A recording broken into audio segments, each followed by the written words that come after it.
How are you doing today? I'm doing okay.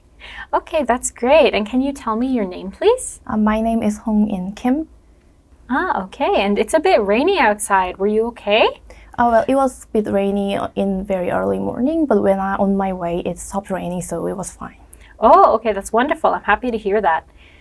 Okay, so let's get going with part 1 of our speaking test. Okay. So, what do you usually do on weekends? On weekends, I try to get as much sleep as possible because I usually don't get a lot of sleep during the weekdays because I'm usually very busy studying for my major. So most of the time, I try to catch up some sleep that I've been deprived of during the weekdays. And if I have any time left, I try to do some workouts for my health. And some other things that I like to do on the weekend is to hang out with my friends, like to catch up how they're doing. So yeah, these are the things that I like doing during the weekends. Okay, great. And did you do anything special last weekend? Last weekend, I was in my hometown with my family, and my sister came home from university during the weekend, so we had some family time together, and I made some creamy pasta for her, which is one of the dishes that I have been practicing lately. So we had some cozy family time. Okay, wonderful. And what will you do next weekend? For the next weekend, I don't have much plans made in advance, but I'm reading some books about Korean history lately. Korean history is one of the things that I've been interested in nowadays, so I think I'll get some books from the library and try to get through the book as much as I can. Okay, wonderful. That sounds really nice. Thank you. And what do other people in your hometown usually do on weekends? For the people in my hometown, I think they do the things that are very typical for other people as well. For example, just like me, they would catch up on their sleep and have some family time, or they might go to some other cities nearby my hometown, which is, for example, cities like Busan. And I think that's what people mostly do. Okay, great. Okay, so that is the end of part 1. So now we're going to do part 2. I will give you a sheet of paper and a pencil so you can prepare your answer for 1 minute. Okay? So your question is, describe a person who taught you a skill when you were a child. All right, and you have 1 minute to prepare. Okay, that's 1 minute. So can you describe a person who taught you a skill when you were a child? Okay, I can think of a time when I was a child. Well, one day, my brother taught me how to ski. I was in New Zealand for English learning process, and I was there with my mom and my brother, and we went on a weekend vacation to a nearby ski resort in a home that we stayed. But the problem was, it was my first time to ever go on a ski trip, and I was really afraid of learning skiing from foreigners. But then the real problem was learning from a foreign teacher to teach me ski was the only option I had since we were abroad. So we were in this kind of trouble where I didn't want to go off to a lesson with someone I don't know, and as a child I was really afraid of being left alone with a foreign teacher. So my brother decided he would learn the skills first, and then he would teach me how to do it.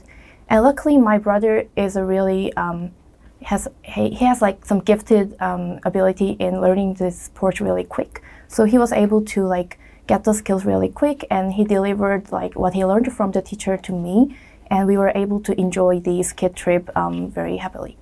So he took me to a real beginner courses, and he told me that it's not something that you have to be afraid of, and it's okay, that he has my back for it. And it was I think basically the first time that I've ever felt my brother so as a reliable person, because he was a child himself by back then, so he was always playing tricks on me, and he was always more interested in going out with his friends. So I thought that as a child he wasn't doing much of his responsibility as an older brother. But then I felt really thankful that he dedicated his time for me to teach me the skills how to ski in a fun way. So this is like one of my favorite childhood memories of like being thrown in a like a ski slope in another country, like being rescued by my brother. Like he told me how to enjoy skiing, and without him, like I would have been sitting somewhere, like not being able to ski, and that ski trip would have been one of the worst. Could have turned out to be a very bad childhood memory, but thanks to my brother, I was able to enjoy the trip. So since then, skiing has been one of my hobbies that I like to do in the winter time, and until now, I go skiing with my brother very often, and we always talk about the time that how he like was a good brother to me, and he always like brags about it. So I think it's a fun memory to me. Okay, great. All right, great job. So now we'll move on to part 3 of the test. Okay. So, what skills should children learn before school? I think like one of the most important skills that a child has to learn before school is about socializing.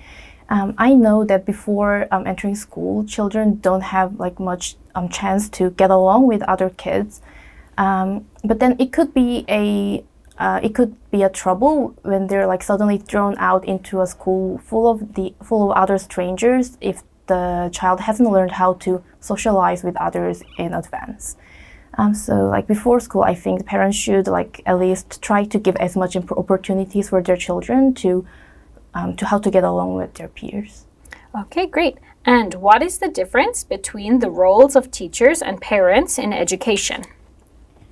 I would say the main difference is about like teaching the educational materials. Like for example, like teachers, I mostly think about learning like some really academic stuff, like mathematics, science, or English. That the educational materials that are really academic. But then parents are more has the responsibility of teaching their kids in some education that can be done in-house. For example, teach them some social rules or like moral lessons. So I think that would be whether it's academic or not, whether the focus is on the academic or not, I think that's the main difference. Okay, very good. And how do adults learn a new skill? Yeah, personally, I think it's quite a challenge for adults to learn a new skill. But then if they wanted to, like it would of course depend on what skill is it they want to learn, but they can enroll a class easily nowadays. There are all sorts of classes that you can enroll to learn a new skill. Like for example, like if you're an elderly who is not familiar with the recent technologies, for example, like using the computer or phones, there's like a class prepared for them. And even the foreign languages, like it's easy to have access to education if a person wanted to really look for them. Okay, great. And is the internet good for learning new skills? I would absolutely say yes. Especially, I think YouTube is a great example how it can be a great platform for education. Like if you type in just like one simple keyword of like how to do like something, there's like you can find hundreds of YouTubers who are ready to help for you. Like it would include the most basic level to the advanced level, and yeah. So I think internet can be a really great way for a person to start out a new thing. Okay, very good. So that is everything for the test today. Now let's get into the feedback. Okay. All right, so overall, I would say that you did really quite well on this test. Some of the main points where you did well were that you spoke clearly and coherently, at length, and you answered each question in detail. So that is really great. That is huge. Sometimes it can be difficult to answer these questions in detail when you're hearing them for the first time. But you answered them very well and very naturally, generally speaking. Your word choice was generally quite appropriate and natural. you also included some idiomatic expressions. Like, for example, you said your brother was playing tricks on you. Right. And that, yeah. So you did include some like idiomatic language and things like that. So that was really good. There were a few minor issues, however, with like conjugation, for example. So when asked about the difference between the roles of teachers and parents in education, you said parents has the responsibility.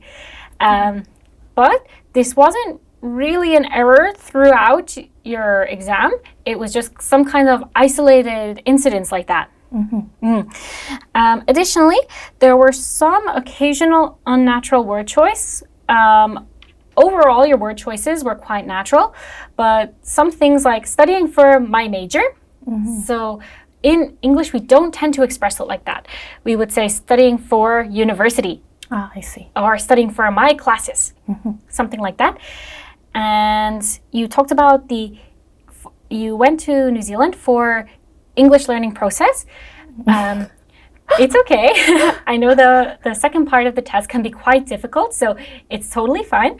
But just a smoother way to express that would be, I went to New Zealand to learn English. I see. But those mistakes were very few and far between, to be honest. So overall, I would give you a score of 8.5 because you did answer everything in detail at length and generally correctly, but there were a few errors here and there. I see. Thank you for your feedback. You're welcome.